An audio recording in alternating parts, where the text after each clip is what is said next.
क्यों ये 5,500 वर्ष के बाद एक बार फिर से ऐसा अवसर आया है जो जिसका जिक्र बार-बार हो रहा है? कुछ लोग कहते हैं कि भगवान मिलना होगा तो ऐसे ही मिल जाएँगे, उनके लिए तप की, कठिन परिश्रम की, व्रत, उपवास, तपस्या की ज़रूरत क्या है? भगवान को पाने का सबसे आसान उपाय क्या हो सकता है? नाम स्मरण, भगवान के नाम का स्मरण करना और पापों में रत न होना। लेकिन गुरुजी, पूजा का अधिकार किसको है? तामसिक गतिविधियाँ, खासकर शराब का सेवन, तो क्या भगवान नारायण ऐसे लोगों से प्रसन्न होंगे जब वो उनकी पूजा करेंगे? वो तो पाप आदि का त्याग करके विशुद्ध हृदय से और आत्म शुद्धि से भगवान की भक्ति करना चाहिए। जब कोई व्यक्ति शुरुआत ही करना चाह रहा है और भगवान नारायण का मंत्र जाप उसको करना है, तो उस अवस्था में उसको किस मंत्र का जाप? उसको पंचाक्षर श्री नारायण प्रकट मंत्र है। वो इस जद्दोजहद में है कि उसको पढ़ना भी है, उसको एक अच्छी प्रेमिका भी बनाना है, उसको शादी भी करना है, करियर भी सेट करना है। ऐसे युवा कैसे भगवान की भक्ति में धीरे-धीरे अपने आप को लगा सकते हैं? इस संसार में ईश्वर की इच्छा ही बलवान है, ये जानकर उसे ईश्वर के प्रति समर्पित रहना चाहिए। वासुदेव सर्वमिति स महात्मासु दुर्लभ। इस विष्णु भगवान की भक्ति को प्राप्त कर लेना जो बहुत श्रेष्ठता है, पुण्यों का उदय है। आपके साथ ऐसी क्या-क्या कठिनाइयाँ आई जिनका फिर भगवान नारायण की कृपा से ही समाधान भी हुआ होगा और चीज़ें आगे भी बढ़ी होंगी? पंथ के प्रवर्तन में पहले जब प्रेरित करने गए कुछ लोगों को, पहले वर्ष में बड़ी मुश्किल से हमने 6 लोगों को समझा पाए। आज के ज़माने में चमत्कार को नमस्कार है। कहीं आप भी कोई चमत्कार-वमत्कार दिखाते हैं, कुछ ऐसा करते हैं जिससे उनको कुछ मिलता हो? नारायण नारायण प्रहलाद बोले नारायण नारायण प्रहलाद बोले नारायण नारायण नारायण नारायण नारायण। यस्य स्मरण मात्रेण जन्म संसार बंधनाय नमस्तस्मै विष्णवे प्रभविष्णवे। कहते हैं कि जिनके स्मरण मात्र से जन्म संसार के सभी बंधनों से मनुष्य मुक्त हो जाता है, ऐसे श्री हरि विष्णु को, श्री नारायण को हम प्रणाम करते हैं।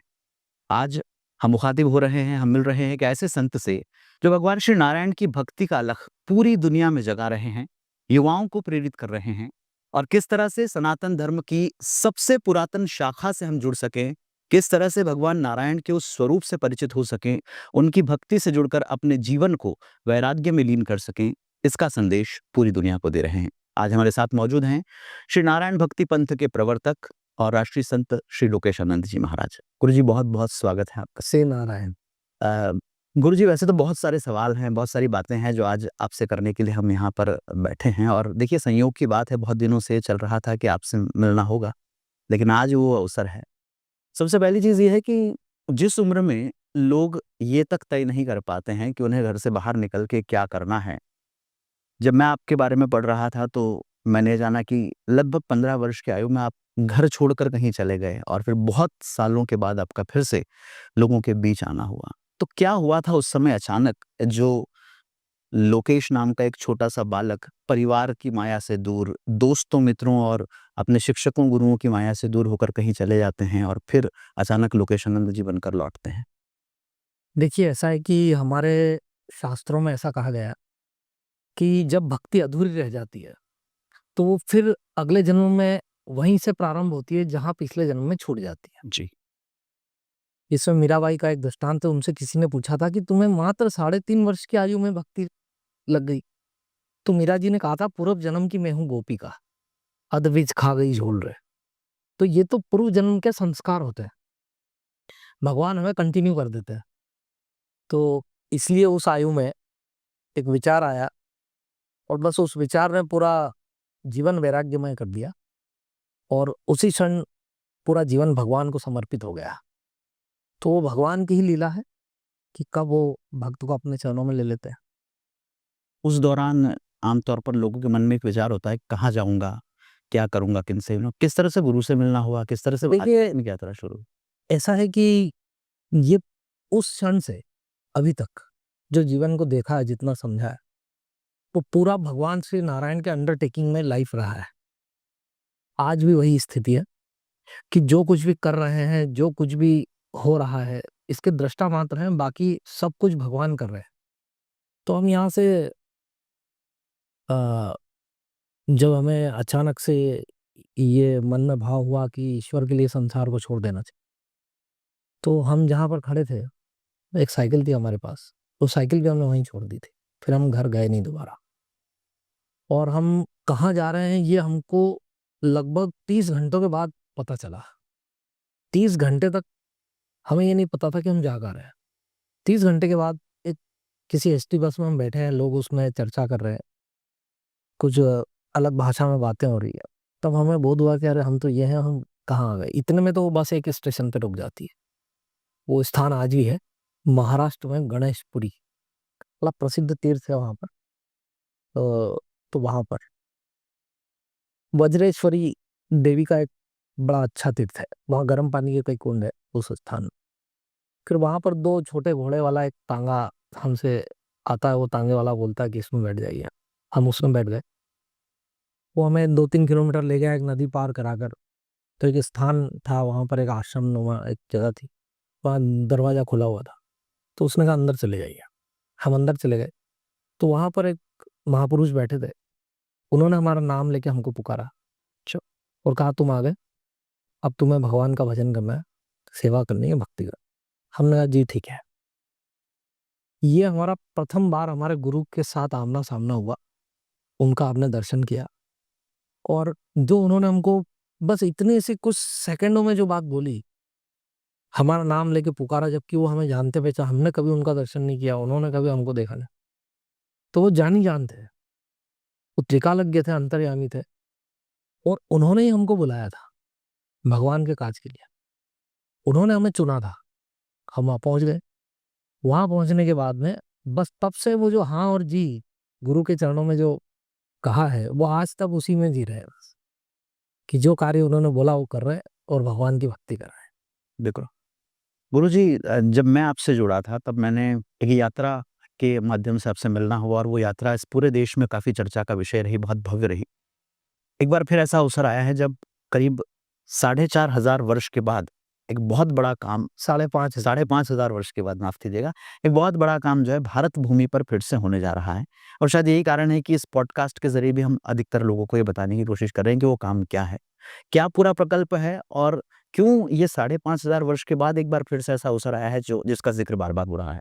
देखिए, बात यह है कि हमारी वेदना ये है, या आप कहिए कि आज समय की आवश्यकता ये है कि धर्म के मूल स्वरूप को, जिसको सभी भूलते जा रहे हैं, उस धर्म के मूल स्वरूप को पुनर्जागृत किया जाए, पुनः प्रकाशित किया जाए।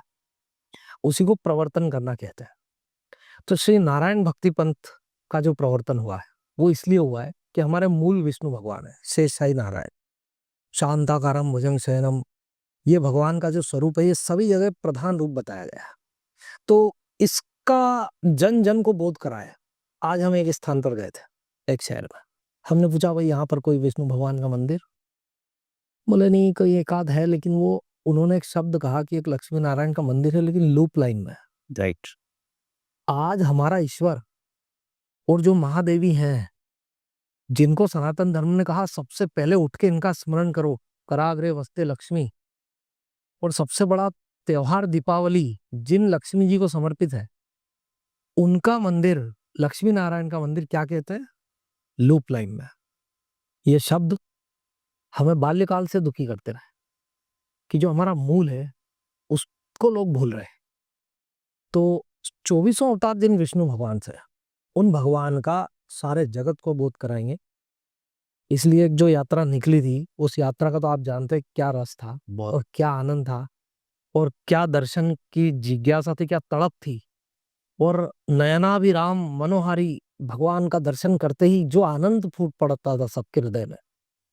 वो यात्रा फिर से प्रारंभ होगी 2027 और संपूर्ण भारत ही नहीं, उसको इस धरती मंडल पर वो स्वरूप लेकर के सभी को जाएंगे और दर्शन कराएंगे कि ये अजन्मा भगवान विष्णु है, जिनका जयंती नहीं आता है। कोई जयंती नहीं आती, सबकी आती है, बाकी सभी की आती, सही है। विष्णु भगवान की कोई जयंती नहीं आती। तो उस सत्य को हम सबके सामने लेकर के आएंगे, तो सबको बोध होगा कि अरे हाँ, ये हमारे भगवान है। थोड़ा परिश्रम तो करना पड़ेगा, ऐसा लग रहा है कि ये इतना सरल नहीं है, क्योंकि लोग उस सत्य को से बहुत दूर जा चुके हैं।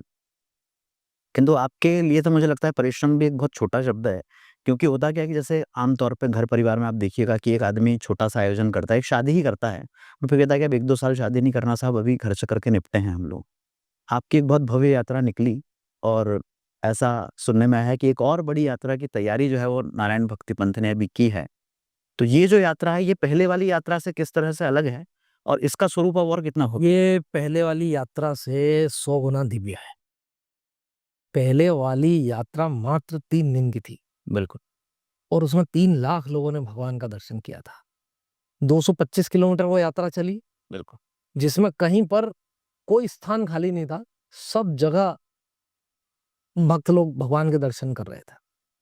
अब वो जो शारदा धाम में जो स्वरूप पहले ले जाकर विराजमान किए, जी, उस शारदा धाम के उत्सव स्वरूप है ये, जो अब नए स्वरूप। निकलेंगे नए स्वरूप। लेकिन इसमें एक खास बात समझिए, जनरली उत्सव स्वरूप जो होते हैं किसी भी मंदिर में, जी, वो जो प्रधान विग्रह होते हैं उनसे छोटे होते हैं। बिल्कुल। लेकिन ये वहाँ उल्टा है। जो पहले स्वरूप गए हैं शारदा धाम में, पंच धातुमय भगवान के श्री विग्रह 11 फीट प्रमाण के थे और ये उत्सव स्वरूप 15 फीट प्रमाण के, और सर्वांग सुंदर, साक्षात माना बोलते हुए नारायण है। इतने दिव्य स्वरूप है शांताकारम मुजन सेनो। तो ये 2027 से प्रारंभ करेंगे और 12 वर्ष का तो लक्ष्य है अच्छा, कि 12 वर्ष ये यात्रा चलेगी, जब तक भगवान का दर्शन करोड़ों करोड़ों आंखों को नहीं हो जाता और ये समझ लोगों के दिल में नहीं बैठ जाती कि हमारे भगवान विष्णु भगवान है। सनातन धर्म का भगवान जिसको कहते हैं, देखो औपचारिकता में भगवान आप किसी को भी बोल सकते हैं, लेकिन जो वास्तव में भगवान है वो विष्णु भगवान है।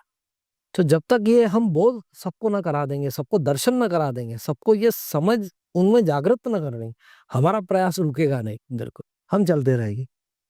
पर शास्त्रों में कहा भी गया है कि जो भगवान शब्द प्रयुक्त होता है वो भगवान विष्णु के लिए ही होता है। सांकेतिक रूप से आप किसी को भी भगवान कह ही सकते हैं। खैर, एक शब्द और बार-बार आपके व्याख्यानों में तत्संग में हम सुनते हैं, वो शब्द है भू-वैकुंठ। भू-वैकुंठ का क्या मतलब होता है? देखिए, नारायण परिक्षेत्र, जी, जहां पर धरती के ऊपर ऐसा परिक्षेत्र जिसमें विष्णु भगवान के प्रभाव, उनकी शक्ति आदि, तत्र श्री विष्णु शक्ति निवसंति सदैव ही। तो ऐसा स्थान जहां पर सदैव विष्णु भगवान की शक्ति निवास करती है, उसको भू वैकुंठ कहा जाता है। अब इसमें भी एक बात है कि शालिग्राम जी के स्वरूपों की स्थापना से लेकर के इसको हमारे शास्त्रों में बताया। जी, जैसे जहां पर 12 शालिग्राम है उसको मंगल देशम कहा, जहां 12 से अधिक है उसको महामंगल देशम कहा, परंतु जहां अनेकों हैं, सैकड़ों, सहस्त्रों, उसे भू वैकुंठ कहते हैं। तो ये भू वैकुंठ शब्द की छोटी सी व्याख्या है। तो ये जो मंदिर है भगवान श्री नारायण का, भगवान का स्वरूप तो खैर वहाँ हम सबने दर्शन किया ही है। लेकिन जो पूरे मंदिर का स्वरूप होगा, क्या-क्या चीज़ें वहाँ स्थापित की जाएँगी और कैसे उसी पुरातन काल के जिस 5,500 साल पुरानी बात का हम ज़िक्र कर रहे हैं, उस समय के शिल्पकार अलग थे, उस समय के बनाने वाले लोग अलग थे। अब कैसे उस चीज़ को हम वापस यहाँ पर निर्मित कर रहे हैं? देखिए, 16 पूजाएं होती है मंदिर की स्थापना में। एक तो वे सारे शास्त्र किए जा रहे हैं और विष्णु भगवान के प्रिय प्रासादों में महेंद्र प्रासाद, श्रीवत्स प्रासाद एवं पक्षीराज गरुड़ प्रासाद, इनकी चर्चा होती है। तो पक्षीराज गरुड़ प्रासाद का यहाँ पर निर्माण हो रहा है। बिल्कुल, और पूरा मंदिर पत्थर से बन रहा है, उसमें लोहे का उपयोग बिल्कुल भी नहीं है। ठीक है, और इस तीर्थ में एक ही व्यवस्था रहेगी, भक्त जन उस परमात्मा का दर्शन करे, उसकी महिमा को समझे, उसकी पूजा अर्चना उपासना करके अपने को धन्य कर सके। बिल्कुल, इसके लिए भक्तजनों को सुविधा श्री नारायण भक्ति पंथ देता है और ये तीर्थ देता है, और उसके लिए हम तत्पर हैं। और प्रत्येक भक्त हमारे सिर पर पैर रखे और भगवान नारायण का दर्शन करे, हम तो ये चाहते हैं, हम उससे धन्य हो जाएंगे। तो गुरुजी जितने बड़े-बड़े मंदिर रहते हैं, बहुत सारे प्रोटोकॉल भी होते हैं। आप देखिए कहीं कोई जा सकता है, कहीं कोई नहीं जा सकता है, कहीं वस्त्र हाँ। आधे पहनना है या पूरे पहनना है। यहाँ आके क्या नियम रहे? देखिए, वो आचार संहिता, वो मर्यादा तो रहेगी कि भगवान की पूजा उपासना के लिए मतलब सिला हुआ वस्त्र न पहना हो और वे धोती पहनकर ही पूजा आदि करें। तो जो उपरना होता है उसको भी धारण नहीं कर सकते, जी, केवल कटी भाग पर ही एक वस्त्र लपेट कर और भगवान की पूजा उपासना करनी होगी। वो ऐसा नियम तो रहेगा। हाँ, क्योंकि वो भगवान का प्रोटोकॉल है। पद्मनाभ स्वामी जो मंदिर है, जी। जहाँ शेषशाही भगवान के 18 फीट के स्वरूप है, 5,500 साल पुराना वो मंदिर है। उसमें आज तक कोई, इतने वर्षों में कोई बिना धोती के अंदर नहीं गया है। तो ये परमात्मा का प्रोटोकॉल है, इसका तो पालन होगा ही। बुद्धि शुद्धि के साथ पूरे जो भी भगवान के सम्मुख उपस्थित होने की जो मर्यादा है, उसको ध्यान में रखते हुए भक्ति मार्ग को आगे हो रहा है। लेकिन गुरुजी फिर यहाँ पर वही सारी चीज़ें आती हैं। कुछ लोग कहते हैं कि भगवान मिलना होगा तो ऐसे ही मिल जाएँगे, उनके लिए तप की, कठिन परिश्रम की, व्रत, उपवास, तपस्या की ज़रूरत क्या है? मैं जानना चाहूँगा कि इस कलयुग में, जहाँ तमाम तरह के दुखों से लोग अलग-अलग तरह से पीड़ित हैं, वहाँ भगवान को पाने का सबसे आसान उपाय क्या हो सकता है? देखिए, नाम स्मरण, भगवान के नाम का स्मरण करना और पापों में रत न होना, ये जीव को सदैव सुखी रखने के लिए बहुत सरल उपाय है। हाँ, अगर पाप की भी वृत्ति बनी हुई है, ईश्वर के लिए परिश्रम भी नहीं करना, ईश्वर का नाम भी नहीं लेना, तो कोई सुखी नहीं कर सकता। बिल्कुल। तो हृदय से, आत्मा से, मन से, संकल्प से पापों का त्याग कर दे कि मैं किसी भी पाप में अनुरक्त नहीं रहूंगा, पहली बात है। और भगवान में कुछ अधिक ना कर सके तो केवल उस परमात्मा का नाम स्मरण करते रहे, नारायण नारायण नारायण, ठीक है। या फिर गुरु जो मार्गदर्शन देते हैं, मंत्र देते हैं, उससे भक्ति करता रहे, अपना संसार कर्म करता रहे। तो शास्त्र ये कह रहे हैं कि नारायण नाम मात्रम विमुच्य दुखा सुखिनो भवन्तु। वो संसार में किसी भी युग में हो, किसी परिस्थिति में हो, तत्काल सुखी हो जाता। बट लेकिन गुरुजी इसमें बहुत सारा बिखराव भी है भक्ति की राह में। आप देखते हैं क्षेत्रीयता का बड़ा प्रभाव रहता है। आप यूपी के कुछ अंचल में जाएँगे, मिथिला और दूसरी तरफ, तो वहाँ राम भक्ति धारा के लोग ज़्यादा मिलेंगे। मथुरा, वृंदावन इस वाले क्षेत्र में जाएँगे, वहाँ कृष्ण भक्ति, राधा भक्ति धारा। दक्षिण भारत में शैव भी हैं, वैष्णव भी हैं। तो ये जो बिखराव है, इस सब के बीच में फिर सनातन को जो एक करने वाली बात। देखिए, ऐसा है, आपने जो बात कही, उत्तर प्रदेश के 2 तीर्थों की बात कही, मथुरा, वृंदावन, अयोध्या। वहां पर राम भक्ति, कृष्ण भक्ति की धारा दिखाई दे रही है, क्योंकि 2 अवतारों का प्रागट्य स्थान है ना। और वो अवतार भी 24 अवतारों में जो अभी-अभी में हुए हैं, बिल्कुल। उन अवतारों का, इसलिए थोड़ा वहां पर इस नाम और रूप भक्ति का प्रभाव है अवतारों की। वैसे वो क्षेत्र भी नारायण परिक्षेत्र ही है। बिल्कुल। अयोध्या में पहले श्री रंगनाथ जी के रूप में विष्णु भगवान ही विराजमान थे, जो आज भी हैं। जो अभी रामलला जी विराजमान हुए हैं, उनके ऊपर भी आप देखें बहुत बड़े विष्णु जी। शेषशाही विष्णु भगवान ही विराजमान है। तो वहां अवतार होने से उन्होंने थोड़ा राम भक्ति को पकड़ा है, और मथुरा वृंदावन से थोड़ा कृष्ण भक्ति की पकड़ दिखाई देती है। लेकिन वृंदावन भी परम वैष्णवों का, माना साक्षात विष्णु स्वरूप की भक्ति करने वालों का स्थान था। तभी तो वृंदास तुलसी जी की भगवान विष्णु के लिए समर्पित की जाती है। तो वहां पूरा वन था, क्योंकि वहां रहने वाले भक्त इतनी तुलसी अर्चना करते थे नारायण की कि उन्हें पूरा वन लगाना पड़ा, ऐसा। तो वहां पर कृष्ण अवतार उतारे गए, इसलिए थोड़ा वहां पर प्रभाव ज्यादा दिखता है। वैसे सर्व विष्णुमयम जगत, ये सभी लोग हृदय में जानते हैं कि हम जिन अवतारों का भजन कर रहे हैं, ये विष्णु के ही अवतार है। और शायद इसीलिए घर-घर में भगवान विष्णु के विग्रह जो स्थापित हों, वो प्रकल्प भी एक आप चला रहे हैं। हाँ। किस तरह का वो पूरा प्रकल्प है और अभी तक जो है भारत में कहाँ-कहाँ, कितने घरों में वो स्वरूप स्थापित हो चुके हैं गुरुजी? देखिए, हम अ, सहस्त्रों, हजारों घरों में भगवान के स्वरूपों की स्थापना कर चुके हैं। आज भी हम एक स्थान से पूजा करके आ रहे हैं। जिस भी घर में वो स्वरूप जाते हैं, तो हम वहां पर जाकर के बाद में पूजा आदि करते हैं। 1,00,000 स्वरूपों की स्थापना का पहला संकल्प है श्री नारायण भक्ति पंथ का। और एक ये जो तीर्थ निर्माण हो रहा है, और जो अभी यात्रा निकलेगी, महायात्रा, उसके माध्यम से भी संदेश यही देना है कि दर्शन करें, इस महाविराट नारायण का दर्शन करें, और इनके स्वरूप घर में विराजमान करें, इनकी सेवा पूजा करें। क्योंकि उनकी पूजा से 24 अवतार की पूजा हो रही है, बिल्कुल।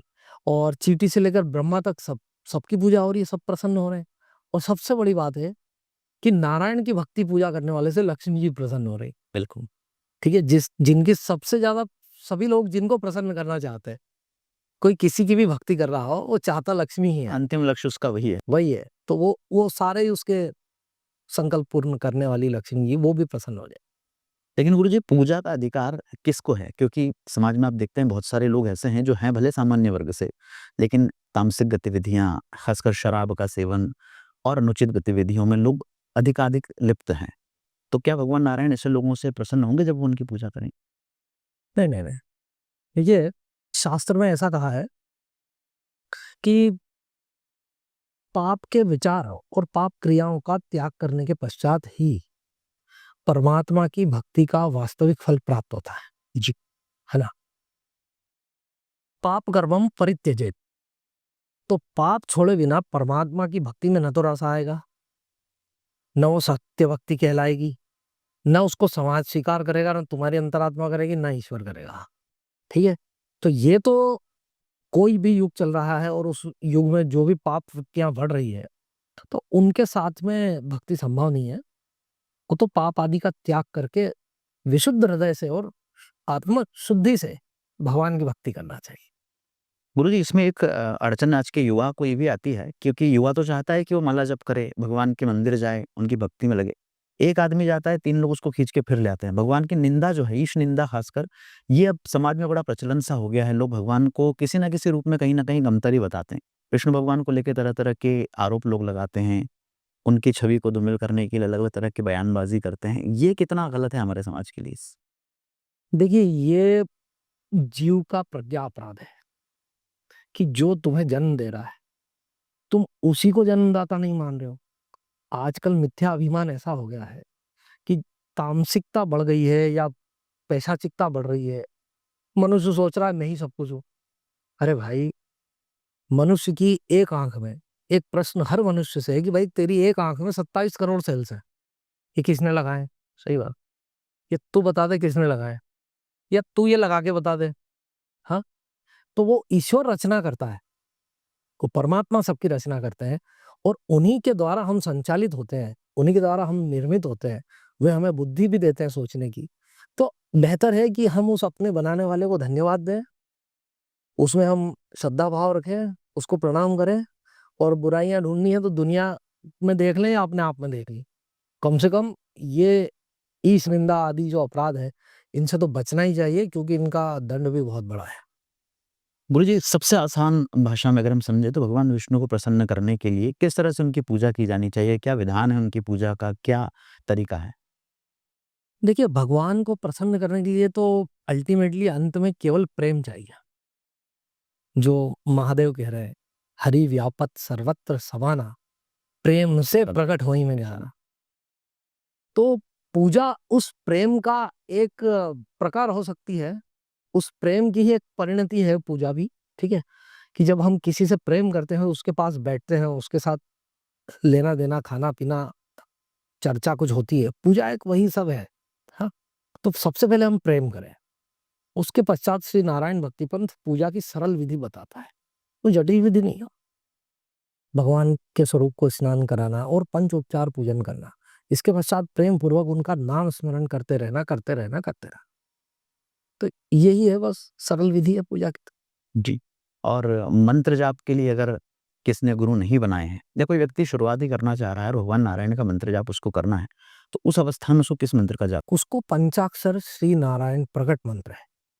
ठीक है? उसे ये हर समय श्री नारायण बोलते रहना चाहिए। जब समय आएगा तो गुरुदेव से दीक्षा आदि अनुग्रह प्राप्त होंगे, तब उसकी भक्ति का मार्ग जरा सुदृढ़ हो जाएगा। तो तब तक पंचाक्षर मंत्र जपे श्री नारायण। गुरुजी, इस तरह से सनातन धर्म की जब हम बात करते हैं, तो एक बहुत बड़ा जिसे हिस्सा कह सकते हैं हमारी संस्कृति का, या एक महत्वपूर्ण पार्ट है, भाग है, वो है दान। दान किसे दिया जाना चाहिए और किस तरह से हमारा दान सही जगह लगे, सही कार्य में लगे, उसको कैसे? देखिए, ये बात आपने बहुत बढ़िया बात कही। बात यह है कि हम जो दे रहे हैं, धर्म के लिए दे रहे हैं, ईश्वर के लिए दे रहे हैं, क्या हम वास्तव में ईश्वर के लिए दे रहे हैं? या सामने जो भी धार्मिक क्रियाकलाप चल रहा है, क्या ये वास्तव में ईश्वर को लेकर ही चल रहा है? तो ध्यान दीजिए कि भारत देश के अंदर भगवान एक ही है, जो हमारी चर्चा हुई, ईश्वरो सर्वभूतानां, सभी भूतों का ईश्वर एक है। उस ईश्वर के लिए दान अगर भारत देता, तो हर नगर के अंदर उन ईश्वर परमात्मा का सबसे प्रशस्त मंदिर बना हुआ होता। बिल्कुल। तो भारत न जाने कहाँ दान दे रहा है। आपने सुना होगा, कई लोग आतंकवादियों को फंडिंग कर देते। जी। और कई लोग जो है बहुत अच्छे कार्य करते हैं, सेना के लिए वो कुछ देते हैं, ठीक है। तो ध्यान दीजिए, अतिवादी जो धर्म में एक ऐसी विचित्र सी पकड़ रख करके दुराग्रही लोग किसी भी माना अपनी मान्यता को ईश्वर बोल रहे हैं, वहां पर आपका दिया हुआ दान वास्तविक दान नहीं है। विष्णु भगवान के चरणों की सेवा ही वास्तविक भगवान की सेवा है। तो यही सभी लोगों से कहना है कि श्री नारायण भक्ति पंथ भगवान के मूल स्वरूप की सेवा पूजा भक्ति कर रहा है। तो सभी से यही निवेदन है कि वे भगवान की सेवा में अर्पण करें, समर्पण करें और अपना ये लोग भी संवारें, परलोक भी संवारें। बिल्कुल। और गुरुजी, चूँकि आपका मंदिर जो है वो तो बड़ा भव्य है, तो ज़ाहिर-सी बात है कि उसमें खर्च भी करोड़ों रुपए का ही हो रहा होगा। तो श्री नारायण भक्ति पंथ को अभी कहाँ-कहाँ से, किस माध्यम से दान दिया जा सकता है, किस माध्यम से दान आ रहा है? मैं चाहूँगा थोड़ा-सा दर्शकों तक ये भी बात पहुँचे ताकि कोई अगर इनसे भी जुड़ना चाहे इस माध्यम से भी, तो वो जान सके। देखिए, श्री नारायण भक्ति पंथ को बहुत से भक्तजन सहयोग कर रहे हैं और हमारा ये मानना है आज की तारीख में कि वास्तव में विष्णु भगवान के मंदिर को इतने सालों के, इतने वर्षों के बाद बनने वाला, ऐसा शास्त्र रीति से बनने वाले ऐसे महान तीर्थ को जो लोग अर्पण समर्पण कर रहे हैं, जो दान कर रहे हैं, वे आदरणीय है। सेवा पत्र एक एक भक्त का उसमें हमने विवरण लिखा हुआ है, ठीक है। कई लोग कुछ बड़ी सेवाएं कर रहे हैं, उनका विशेष रूप से हम वहां पर उल्लेख कर रहे हैं। और अविस्मरणीय है वो सभी सेवक जो इस महान तीर्थ के लिए अर्पण कर रहे हैं।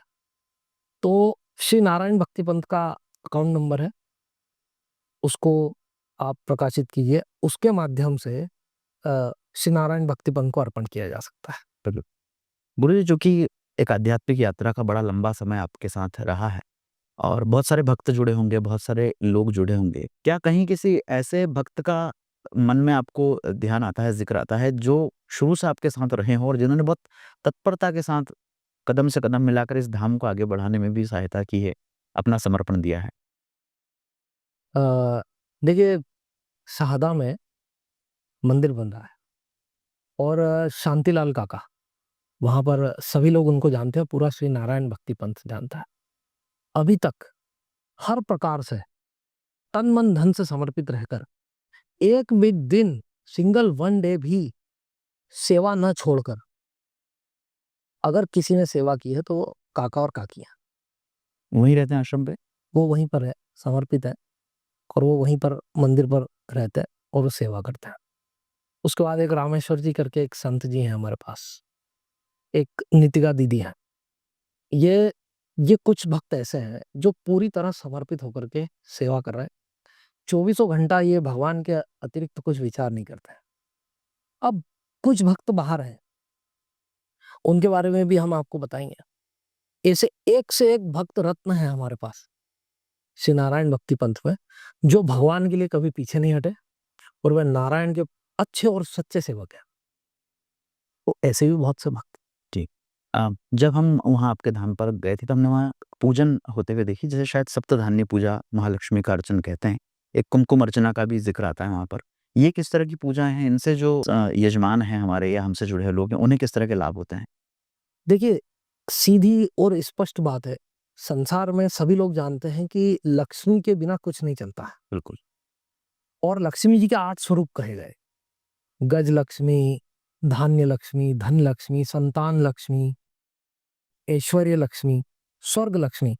इस प्रकार जो 8 रूप बताए हैं, हर किसी की मनोवांछा इन 8 के इर्द गिर्द घूमती है।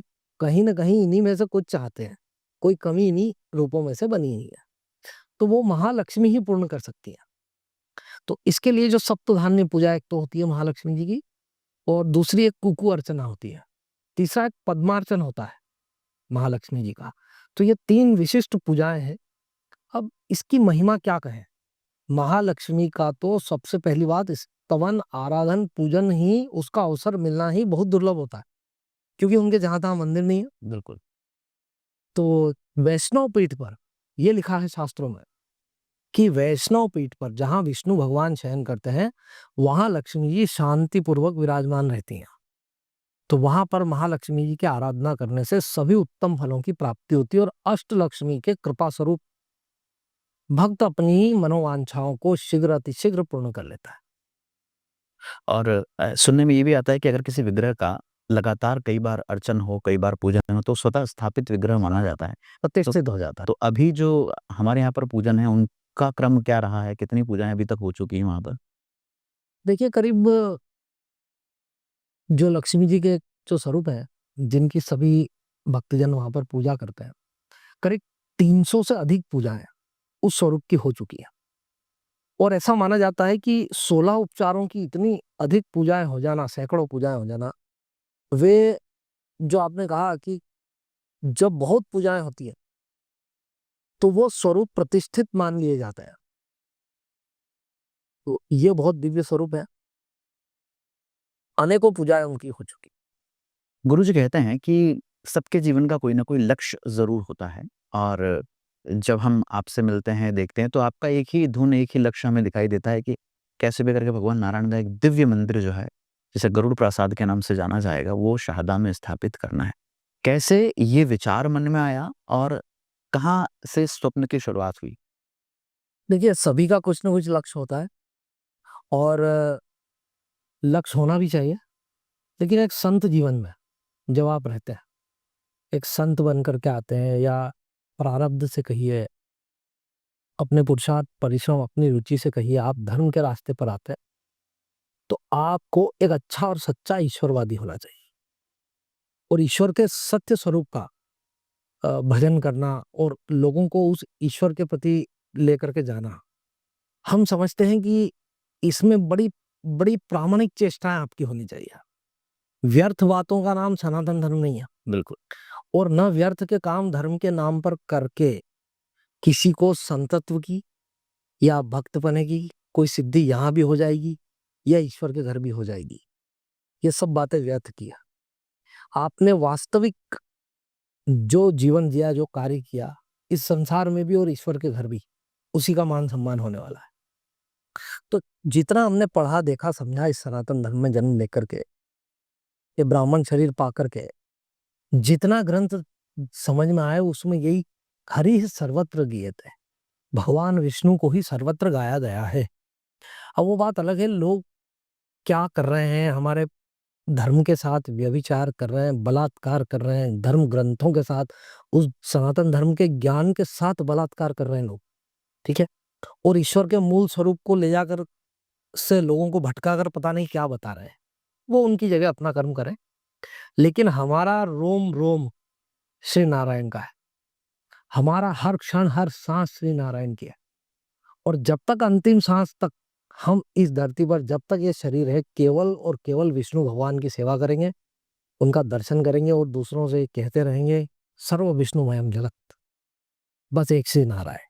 यही हमारे जीवन का लक्ष्य था, है और रहेगा। दूसरा हमें किसी भी कार्य से आज कोई रुचि नहीं। बिल्कुल। तो गुरुजी, इसके लिए जो जगह का चयन किया गया है, महाराष्ट्र और मध्य प्रदेश की बॉर्डर पर शाहदा करके एक बहुत छोटी-सी तहसील है। आमतौर पे गुरुजी लोग जब भी अपना आश्रम बनाते हैं तो कोई भव्य सी सिटी लेते हैं, कोई अच्छा ऐसी प्राइम लोकेशन लेते हैं जहाँ एयरपोर्ट से भी आदमी आ जाए, रेल से भी पहुँच जाए। शाहदा को ही क्यों चुना गया आपके द्वारा? देखिए ऐसा है, ये चयन स्वयं भगवान का है। ये स्वयं भगवान ने ही स्थान चुना है। और वैसे ऐसा बताते हैं कि कल्कि विहार, जब कल्कि नारायण विहार करेंगे तो यहाँ पर आएंगे। जयनगर, जयपुर में वो भगवान पधारेंगे। शहादाग्राम स्थित शहादा, इसके अतिरिक्त केरल के पद्मनाभ स्वामी मंदिर तक जाएंगे। उनकी पूरी यात्रा है कल्कि विहार में, उसका छोटा मोटा वर्णन रहता। और आप प्रधान रूप से यही पकड़िए कि भगवान के जितने भी बड़े तीर्थ हैं, जैसे तिरुपति बालाजी है, बद्रीनाथ है, केदारनाथ है, जो बड़े बड़े अच्छे महान तीर्थ है ना, वे दुनिया की अप्रोच से दूर ही है। जी। शांताकारम, भगवान शांति में ही विराजता है। और जो सच्चा भक्त है ना, भगवान कहीं भी हो वो पहुंच जाता है।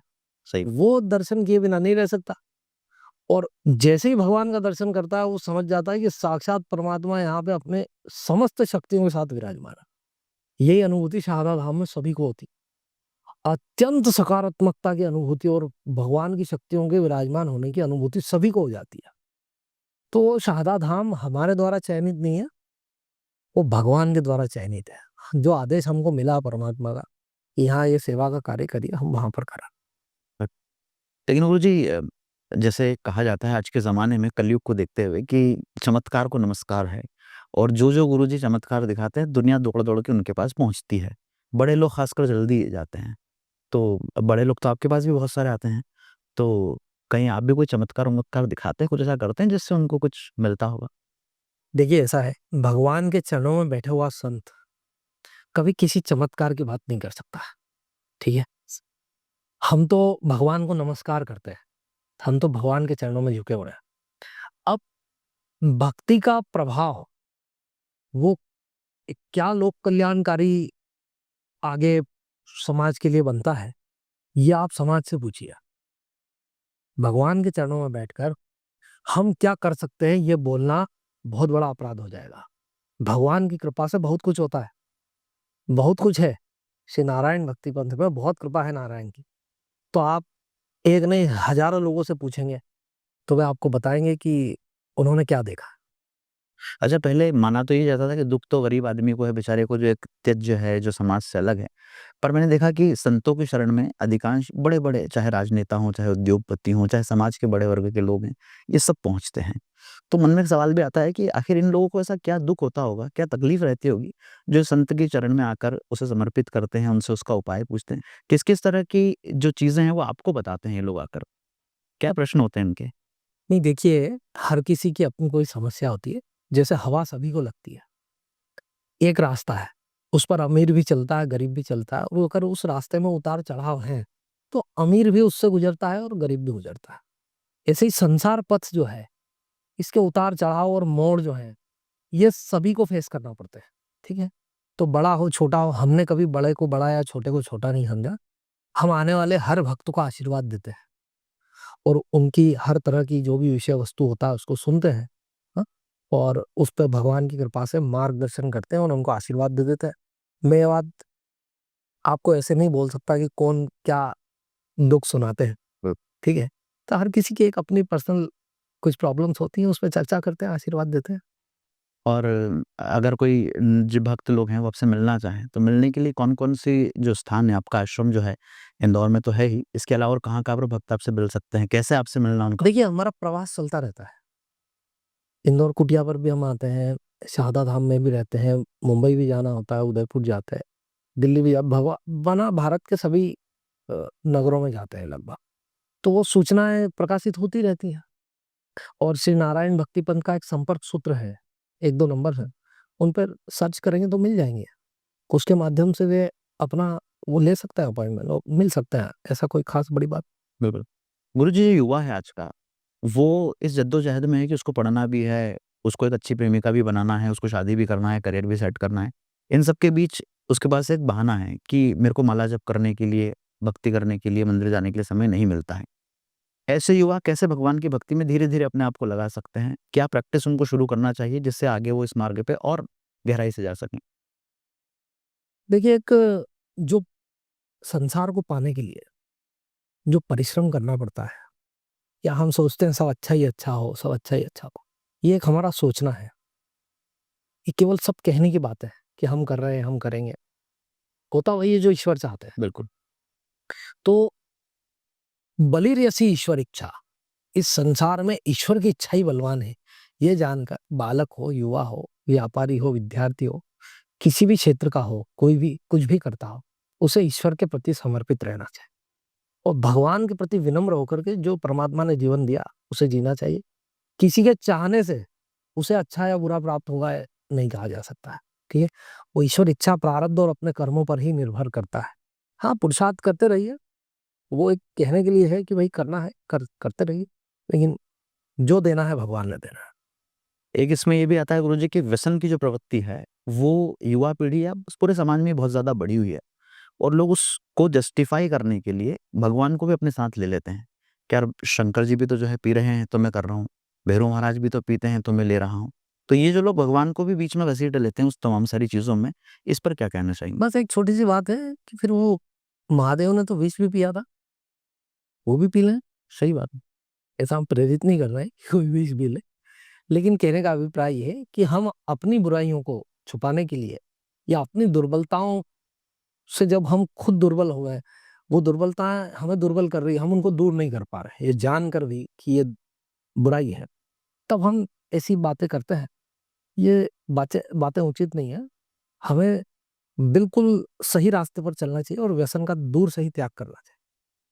इसमें गुरुजी एक चीज़ फिर यहाँ पर ये भी टकराव वाली आती है या कहीं न कहीं थोड़ा-सा पशुपेश की स्थिति बनती है कि कोई भैरू महाराज के मंदिर जा रहा है, कोई हनुमान जी को मान रहा है, कोई शनि महाराज के मंदिर जा रहा है और सबके अपने-अपने इष्ट हैं। अब आप कहते हैं कि श्री नारायण को माना जाए या चूँकि वो सर्वोच्च देव हैं, तो उनकी आराधना की जाए। तो इसको फिर कैसे हम लोगों तक समझाएँ, उनको पहुँचाएँ क्योंकि उनके इष्ट तो पहले से बना चुके हैं वो? नहीं, देखिए, वो कोई अपने जीवन के प्रारंभ में जिस भी परिस्थिति में रहता है, जब परिस्थिति बदलती है तो आदमी अपडेट हो जाता है। को अ, साइकिल पर मोटरसाइकिल पर घूमने वाले की स्थिति अगर बदल जाती है जब, तो वो कार में घूमने लगता है। बिल्कुल। इसी प्रकार ठीक है, जहाँ कहीं भी हमने विश्वास रखा, श्रद्धा रखी, वो हमारा एक प्रारब्ध था, एक समय था। लेकिन विष्णु भगवान में आना, एक ऊपर उठना है, वो उच्च स्थिति है। वासुदेव सर्वमिति, समहात्मासु दुर्लभ। इस विष्णु भगवान की भक्ति को प्राप्त कर लेना, ये बहुत श्रेष्ठता है, ये पुण्यों का उदय है। तो जहाँ-जहाँ जिन्होंने जिनकी भी भक्ति की है और जिनकी भी भक्ति की जब वे प्रसन्न हो गए हैं, तो वे विष्णु भगवान की तरफ लेके अब तक जाते हैं। तो जब हम किसी संत के माध्यम से, किसी पंथ के माध्यम से सुनते हैं कि सर्व विष्णुमय जगत, आइए विष्णु भगवान की भक्ति कीजिए, तो ये समझिए कि अभी तक जिनकी भक्ति कर रहे थे, वे ही यहाँ तक लेकर के आए। बिल्कुल। इस संकेत को समझकर नारायण की भक्ति में आगे आरूढ़ हो जाना चाहिए। और धर्म ग्रंथों की अगर हम बात करें गुरुजी तो भगवान विष्णु के प्रसन्नार्थ या भगवान विष्णु को पाने के लिए किस-किस चीज़ों का पठन-पाठन लोगों को करना चाहिए? किस तरह की चीज़ों में उनको और ज़्यादा रुचि लेनी चाहिए? देखिए, सबसे पहले तो गुरु करके गुरु की शरण में जाना चाहिए। तो कंप्लीट उसकी बहुत पढ़ाई है कि भक्ति मार्ग क्या है, उस भक्ति मार्ग की गहराइयाँ क्या है, उसके अंतरंग सूत्र क्या है, बहिरंग साधन क्या है, अंतरंग साधन क्या है, ये सब गुरु मार्गदर्शन करता है। लेकिन एक सरल रीति में सबसे पहले यही कहा जाता है कि थोड़ा व्यवस्थित रीति से भक्ति को समझो, फिर उसके मार्ग पर आना और उस पर आगे बढ़ना, ये सब दीर्घ काल तक गुरु का सानिध्य, सत्संग आदि पाने के बाद ही समझ पड़ती है। अभी कैसे बता देंगे बताइए आप? क्या कर लो? कुछ नहीं, अभी तो केवल ईश्वर का महत्व बता सकते हैं, फिर जब उसकी बुद्धि उनके महत्व को स्वीकार कर लेती है, उनके अपनत्व को स्वीकार कर लेती है, तब जाकर के उसकी यात्रा प्रारंभ होगी। तो गुरुजी बहुत ही सफलता तो आपने देखी अपने जीवन में कई बड़े काम जो हैं अभी आपके मार्गदर्शन में हो रहे हैं, कई काम हुए हैं। लेकिन कहते हैं कि जब भी कोई प्रकल्प शुरू किया जाता है तो बहुत सारी चुनौतियाँ और बहुत सारी कठिनाइयाँ भी उसको आती है। आपके साथ ऐसी क्या-क्या कठिनाइयाँ आई जिनका फिर भगवान नारायण की कृपा से ही समाधान भी हुआ होगा और चीज़ें आगे भी बढ़ी होंगी? लेकिन आपको उस समय लगा कि यार ये कठिनाई थोड़ा-सा बड़ी दिक्कत थी हमारे लिए?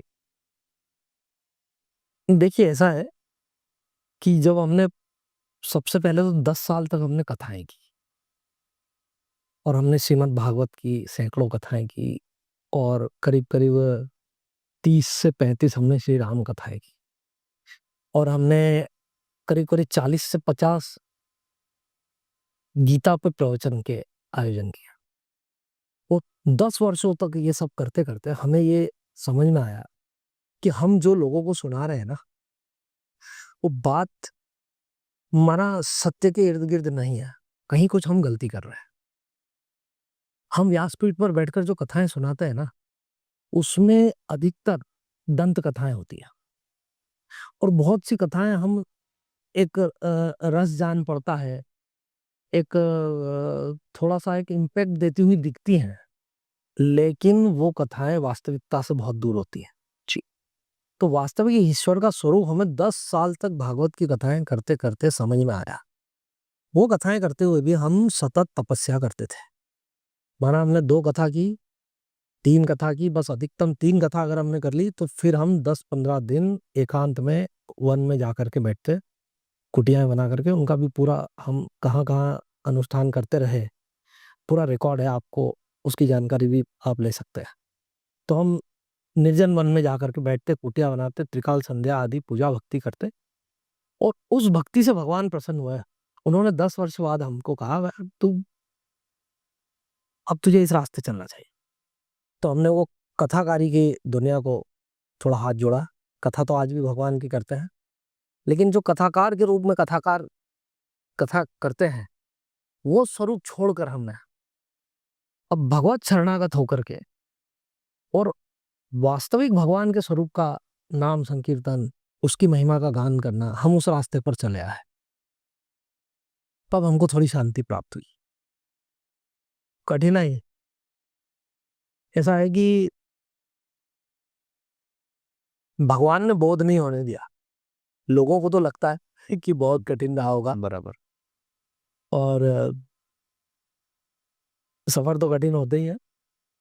बहुत सारी चीजें आई, जैसे हमने जब पंथ बनाया, प्रारंभ किया, सबसे पहली आवश्यकता एक पंथ के प्रवर्तन में, एक संप्रदाय जब बनता है तो उसको धन नहीं चाहिए। तब की आवश्यकता होती है। सबसे पहली चुनौती थी हमारे सामने तप करना, और भगवान को प्रसन्न किए बिना आप इस कार्य में आगे नहीं बढ़ सकते। और भगवान केवल तप से प्रसन्न होते हैं। ब्रह्मा जी को पहला जो आदेश हुआ, 2 शब्द जो उच्चारित हुए हैं, त और प, हमने वो रास्ता पकड़ा। हम पुष्कर गए, पुरोहिता पर्वत की गुफा में बैठ गए जाकर, हमने वहां तप किया। हम तुंगारेश्वर पर्वत मुंबई के पास में है, उसमें ऊपर परशुराम कुंड की गुफा में बैठे, वहां हमने तप किया। हम सातपुड़ा के जंगलों में चले गए, वहां पर आज भी, अभी हम इस वर्ष भी गए थे, 15 दिन रहे, पिछले साल 1 महीना रहे। शेर आज भी हमारे पीछे वहां पर 50-60 फीट की दूरी पर आकर के पानी पीता है। उस स्थान पर हम कुटिया बना के तप का था। तो हमने देखा तप करते ही भगवान प्रसन्न। तो कठिनाई शब्द, परिश्रम शब्द, तपस्या शब्द, ये भगवान ने कहीं इतनी मीठी कृपा की छांव रखी है कि बाहर तो लोगों को लगता है कि ये बहुत कठिन कार्य हो रहा है और कर रहे हैं, लेकिन वास्तविकता में आपको बताएं, भगवान की उस कृपा की छाया में हमें कभी कठिनाई का बोध हुआ ही नहीं। पंथ के प्रवर्तन में पहले जब प्रेरित करने गए कुछ लोगों को कि भगवान विष्णु की भक्ति कीजिए, विष्णु भगवान सब कुछ है, उनकी सेवा पूजा घर में विराजमान कीजिए, उससे 24 अवतार की सेवा पूजा हो जाएगी, चींटी से ब्रह्मा तक सबकी पूजा का फल प्राप्त होगा, 68 तीर्थों का सेवन करने का फल प्राप्त होगा। जब ऐसा समझाने लगे तो पहले वर्ष में बड़ी मुश्किल से हमने 6 लोगों को समझा पाए कि यार ये क्या है। और देखिए, हमें दुख इसी बात का होता है कि आज सनातन धर्म में हमें यह समझाना पड़ रहा है कि विष्णु भगवान क्या है। बिल्कुल।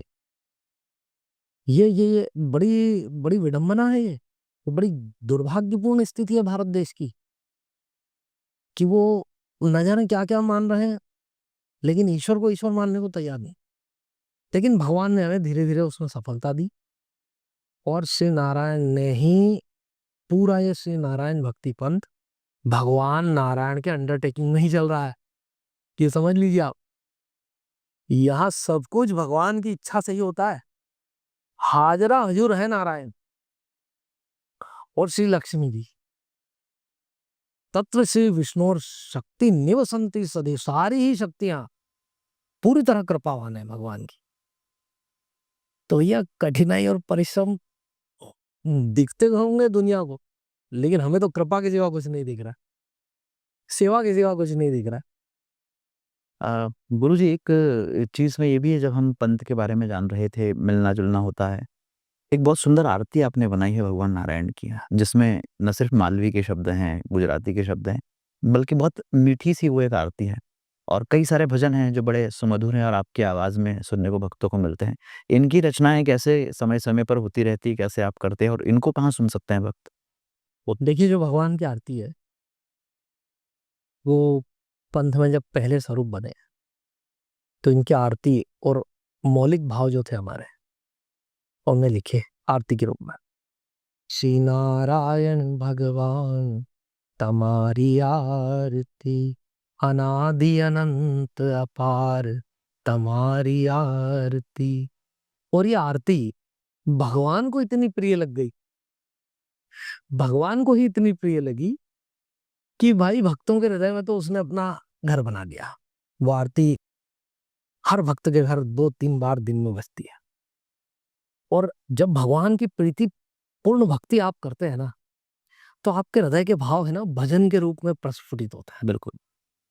तो हम समय-समय पे जब भी एकांत में रहें, थोड़ा शांत रहें, तो भगवत कृपा से सरस्वती जी ऐसी बुद्धि देती हैं, कहीं न कहीं कोई न कोई पदों का उच्चारण होता है, वो हम लिखते हैं और उसको भाव में और संगीत में पिरोकर वो भजन तैयार किए जाते हैं, जो श्री नारायण भक्ति पंथ की अमूल्य धरोहर है। और वो समय-समय पर भगवान को सुनाते हैं। यूट्यूब पर श्री नारायण भक्ति पंथ, SHRI श्री नारायण भक्ति पंथ इस नाम से एक चैनल है यूट्यूब का। उसके ऊपर आपको सारे भजन मिलेंगे। वहाँ से आप उसका गुरुजी चलते-चलते बस यही जानना चाहेंगे कि जो मानव समाज है आज का, सनातन समाज है खासकर, उसके जितने भी श्री नारायण भक्ति पंथ के चाहने वाले हैं, भगवान के भक्त हैं, उन सबके लिए क्या संदेश रहेगा? देखिए, हमारा समाज के लिए एक ही संदेश है। बस एक श्री नारायण। सभी पूरे मन से विष्णु भगवान को अपना माने, परमात्मा की स्तुति करें, उनकी वंदना करें, उनको नमन करें, शीश झुकाएं, प्रणाम करें। उससे सर्वविध कल्याण की प्राप्ति होगी। माना कुछ भी ऐसा नहीं है जो ईश्वर नहीं दे सकते। बिल्कुल। और हम शास्त्र ग्रंथ उठा करके देख लें भगवान की भक्ति की और उनको नमन करने की क्या महिमा रही है।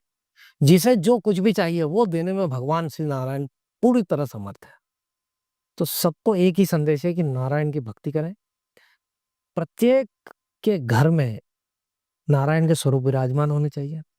इसके लिए वे श्री नारायण भक्ति पंथ के संपर्क में आए और श्री नारायण भक्ति पंथ का भक्ति मार्ग अंगीकार करें और अपने घर में श्री नारायण भगवान के स्वरूप स्थापित करें। दूसरी बात, जो महायात्रा अभी निकलने वाली है, जब भी इसका संदेश मिले तो एक इच्छा जीवन में जरूर रखें, भगवान की अर्चना अवश्य करें।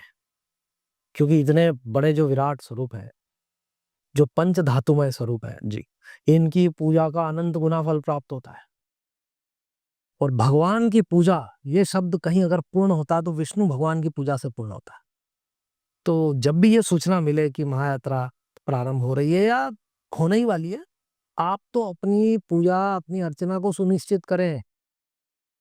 श्री नारायण भक्ति पंथ इसमें एक वेबसाइट आएगी जिसके माध्यम से अपनी पूजा की उसमें सुनिश्चितता आप कर सकते हैं। तो उसको जान करके आगे भगवान की पूजा अवश्य करें। बिल्कुल। तो ये थे श्री नारायण भक्ति पंथ के प्रवर्तक संत श्री लोकेशानंद जी महाराज, जो सनातन की मूल अवधारणा, सनातन के मूल को अब जन-जन तक पहुंचाने का काम कर रहे हैं। और निश्चित रूप से इस तरह से श्री नारायण की भक्ति से जुड़कर, भगवान श्री नारायण की कृपा से मनुष्य सभी दुखों से दूर होकर जो चाहे वो पा सकता है, भगवान की प्राप्ति कर सकता है। इस संकल्प को लेकर पूरी दुनिया में अपना संदेश लेकर आगे बढ़ रहे हैं। हम आशा करते हैं कि श्री नारायण भक्ति पंथ जिस अवधारणा के साथ आगे बढ़ रहा है, निश्चित रूप से भक्तों को इसका लाभ मिलेगा। और आज का युवा जो यहाँ-वहाँ भटकाव से, तमाम तरह के दुखों से कहीं न कहीं अपने जीवन को गलत दिशा में ले जा रहा है, भगवान नारायण की कृपा से ऐसे युवाओं को, ऐसे सनातनी भाई-बहनों को भी अपने जीवन में अपने लक्ष्य की प्राप्ति होगी। गुरुजी, अपने अमूल्य समय में से समय निकाल कर आप हमारे साथ यहाँ शामिल हुए, बहुत अच्छी जानकारी हमें मिली और मैं समझता हूँ कि समाज के जितने लोगों तक ये पॉडकास्ट जाएगा, वो सब अपने जीवन को बदलने के लिए कहीं न कहीं इसका लाभ ले पाएँगे। आप पधारें, आपका बहुत-बहुत धन्यवाद। श्री नारायण, श्री नारायण।